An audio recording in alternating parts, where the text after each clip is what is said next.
Nouvel exemple avec un facteur négatif cette fois. Vous savez que pour déterminer le signe d'un produit, il faut compter le nombre de facteurs négatifs, un seul ici, ce qui signifie que le résultat va être négatif.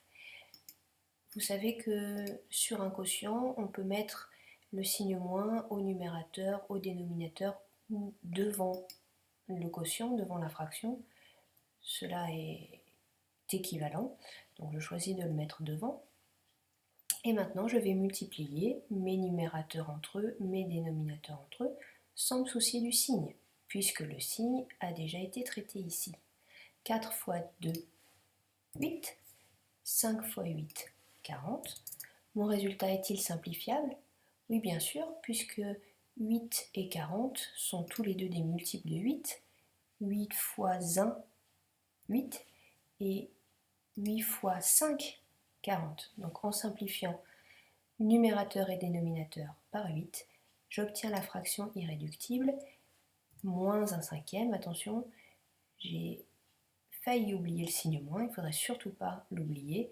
Donc le signe moins se répète bien sûr au résultat. Attention, erreur que vous faites très souvent. Vous mettez souvent le signe convenable à la première étape, puis vous l'oubliez pour la dernière. Continuons.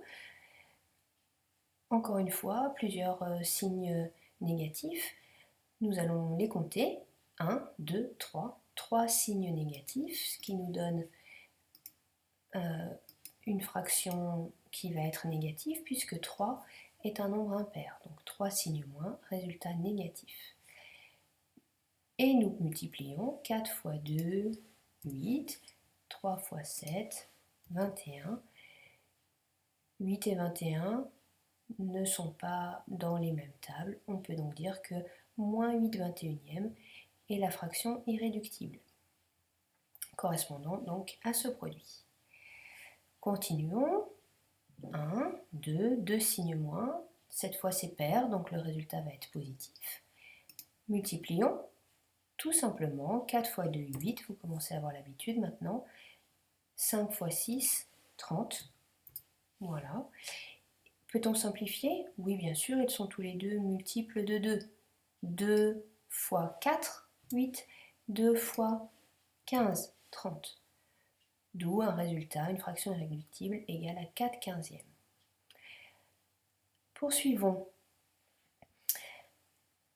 14 neuvième fois 3 septièmes. Pas de signe moins cette fois, par contre des nombres un peu plus grands. Et encore un, là c'est pas très compliqué, mais quand même, cela va nous permettre d'apprendre une technique qui vous servira beaucoup par la suite. Alors, 14 fois 3. 4 fois 3, 12, 2 et je retiens 1, 3 fois 1, 3 et 1, 4. Donc 14 fois 3, 42. 9 fois 7, allez, c'est dans votre table, vous devez le connaître. 9 fois 7, 63. Cette fraction 42 sur 63 est-elle simplifiable? Oui, elle l'est, mais là parfois vous avez du mal à le voir parce que 42 et 63 sont déjà des nombres un peu plus grands. Et trouver le diviseur commun à 42 et 63 vous est parfois difficile. Voyez-vous qu'ils sont tous les deux multiples de 21? Ben oui, puisque 2 fois 21 égale 42 et que 3 fois 21 est égal à 63. Donc nous pouvons diviser cette fraction, numérateur et dénominateur, par 21, ce qui nous donnera donc une fraction irréductible égale à 2 tiers. Alors voici une méthode, nous allons refaire le même calcul, mais voici une méthode qui va vous simplifier la vie si vous arrivez à la faire tout de suite, donc dès la multiplication. Quand vous regardez votre calcul, vous vous apercevez, je l'espère, parce que les nombres sont ici petits malgré tout, que certains d'entre eux sont dans la même table.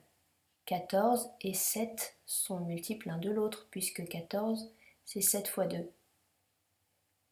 De même, 9 et 3 sont multiples l'un de l'autre, 9 c'est 3 fois 3.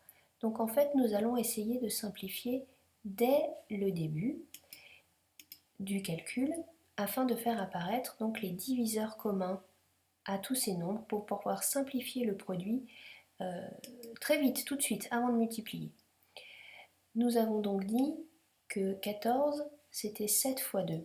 Donc à la place du 14 qui est ici, je vais écrire 7 fois 2 fois 3. 7 fois 2 fois 3. Donc pour cela,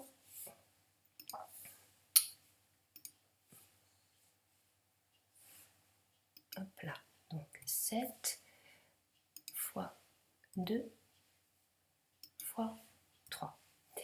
Au dénominateur, qu'est-ce que j'ai? 9, donc nous avons dit 9, c'est 3 fois 3. Donc je vais écrire 3 fois 3. Et 7, eh ben, 7 par contre, vous ne pouvez pas l'écrire autrement puisque 7 ne se décompose pas dans les tables.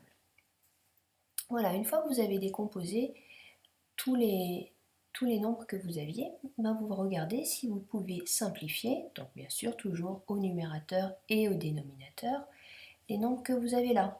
Ben oui, regardez très facilement. Le 7 qui est ici se simplifie avec le 7 qui est ici. Le 3 qui est là peut se simplifier avec le 3 ici. Il va donc nous rester au numérateur le nombre 2, au dénominateur le nombre 3, ce qui nous donne donc une fraction égale à 2 tiers.